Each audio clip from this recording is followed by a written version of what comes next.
स्वागत है आपका हमारे इस YouTube चैनल पर। उम्मीद करता हूं कि आप खैरियत से होंगे। और अभी मैं आपको बताने वाला हूं, देखिए आपका वक्त ना लेकर के आपको सीधे सीधे मुद्दे की बात करता हूं। देखिए जिस तरीके से वक्त संशोधन बिल पास हुआ, लोकसभा में पास हुआ और राज्यसभा में अभी बहस चल रही है। जब लोकसभा में पास हो गया तो राज्यसभा में पास होना कोई बहुत बड़ी बात नहीं है। सरकार के पास बहुमत है और चंद्रबाबू नायडू की कृपा है, नीतीश कुमार की, चिराग पासवान की और जयंत चौधरी की सरकार के ऊपर, खास करके मोदी जी पर और भाजपा पर कृपा है। जब तक कृपा बनी रहेगी तब तक जो है संविधान विरोधी कानून आते रहेंगे, आए हैं। हमेशा हमारे नेता असदुद्दीन ओवैसी खुद चीख चीख करके चिल्ला रहे कि संविधान का वायलेशन है, संविधान के खिलाफ जो है वो कानून तैयार किया गया है और हम इसका विरोध करते हैं। लेकिन सबसे बड़ी बात ये हो गई कि इस पूरे मामले में किसी भी पार्टी के हो, चाहे वो समाजवादी पार्टी के, चाहे वो कांग्रेस के हो, चाहे वो माफ कीजिएगा, चाहे वो जो है आरजेडी के हो या फिर टीएमसी को, सबने अपना अपना जो है वो दायित्व निभाया। हालांकि अंदर क्या है ये मुझे नहीं पता, लेकिन ये कुछ वक्त पहले, हालांकि अभी सिर्फ और सिर्फ मैं आपको गोल गोल ना घुमा करके मुद्दे की बात करता हूँ। सुमैया राणा, आप जानते हैं, मरहूम मुनव्वर राणा की बेटी और समाजवादी पार्टी की नेता, प्रवक्ता और समाजवादी पार्टी की, खास करके अखिलेश यादव की बहुत ज्यादा करीबी। उन्होंने कहा है एक आंदोलन की जरूरत है, एक आंदोलन की जरूरत है। अब इसके क्या मायने मैं आपको बताता हूं। वक्त संशोधन बिल पास हो गया, लोकसभा में पास हुआ, राज्यसभा में कोई बहुत बड़ी बात नहीं है, तो उन्होंने आंदोलन की बात की है।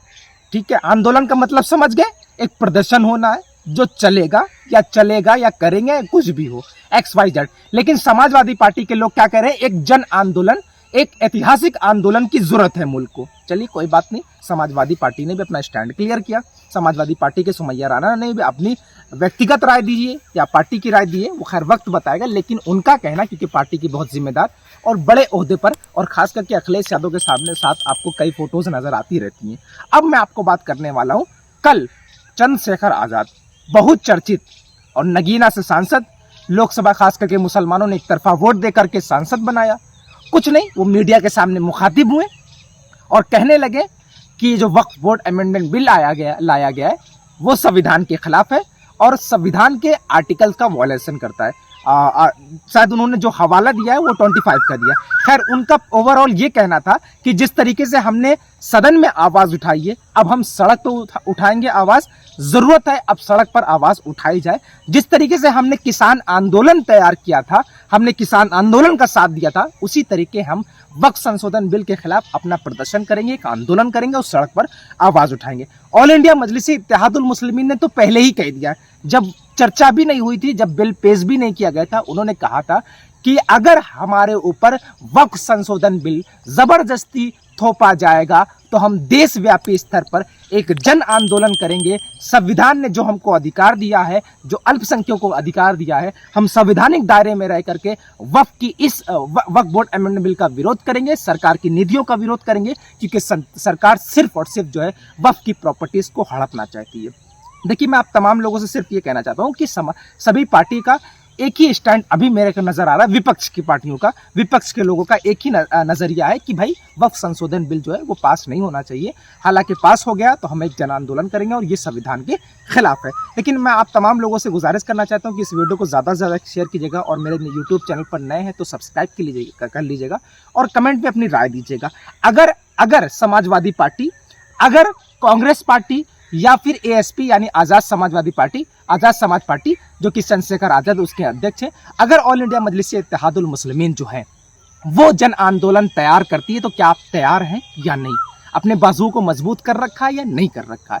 आप संवैधानिक दायरे पर रह करके आप खूब विरोध कीजिए, संविधान ने आपको अधिकार दिया है। अगर आपको लगता है कि वक्फ संशोधन बिल आपके खिलाफ है तो बिल्कुल विरोध कीजिए। लेकिन हम चीख चीख करके चिल्ला रहे हैं, हमारा नेता चीख चीख करके चिल्ला रहा है कि संविधान के खिलाफ है, ये संविधान के आर्टिकल्स का उल्लंघन करता है, ये जो है वो सिर्फ और सिर्फ मुसलमानों की प्रॉपर्टी, मुसलमानों की कब्रिस्तानों, मुसलमानों की दरसगाहों, मुसलमानों की इबादतगाहें, मुसलमानों की खानकाहें, मुसलमानों की मस्जिदों पर सिर्फ और सिर्फ जो है वो हड़पने का काम किया जा रहा है और उस पर सरकारी संरक्षण प्राप्त करने की कोशिश की जा रही है। ये बिल सिर्फ और सिर्फ जो है मोदी जी अपने दोस्तों को फायदा पहुंचाने के लिए लाए हैं। मोदी जी, आज संजय सिंह ने भी कह दिया कि वक्फ बिल पास होने के बाद जो है मोदी जी चले जाएंगे और वो अपने दोस्तों को ये जमीन दे जाएंगे। खैर, अगर आंदोलन तैयार होता है तो आप तैयार हैं या नहीं, और दूसरों को तैयार करना है तो ज़्यादा से ज़्यादा इस वीडियो को शेयर कीजिएगा। लेकिन कुछ भी कीजिएगा संवैधानिक दायरे पर रह करके शांतिपूर्ण तरीके से कीजिएगा। किसी भी पार्टी, कोई भी पार्टी अगर विरोध करती है उसका साथ दीजिए। वो आपके साथ अगर खड़ी है तो आप उसके साथ खड़िए, अगर साथ खड़े होइए। अगर आपके खिलाफ है तो आप उनके खिलाफ खड़े होइए। नजर आइए, मेरे YouTube चैनल को सब्सक्राइब कीजिएगा और वीडियो शेयर कीजिएगा। एक जन आंदोलन तैयार कीजिए शांतिपूर्ण तरीके से। अगर आपको कोई लीड करता है तो, अगर आपको MIM लीड करती है या समाजवादी पार्टी या कांग्रेस पार्टी या फिर ASP Azad Samaj party lead करती है, आपके साथ आगे फ्रंट पर नजर आती है, तो ही आप करिएगा। क्योंकि वरना ये लोग लाठियां आपको देने के लिए तैयार हैं। आपके खिलाफ आप सड़कों पर उतरेंगे, आप पर मुकदमे दर्ज होंगे, आप पर FIR दर्ज होगी। लेकिन कोशिश कीजिए खामोश मत रहिएगा। क्योंकि आज अगर आप खामोश हो गए, आज अगर आप चुप हो गए तो आने वाली नस्लें गूंगी होंगी, और आज अगर आप रुक गए तो आने वाली नस्लें अपाहिज हो जाएंगी। खैर, YouTube चैनल को सब्सक्राइब कीजिएगा और वीडियो शेयर कीजिएगा।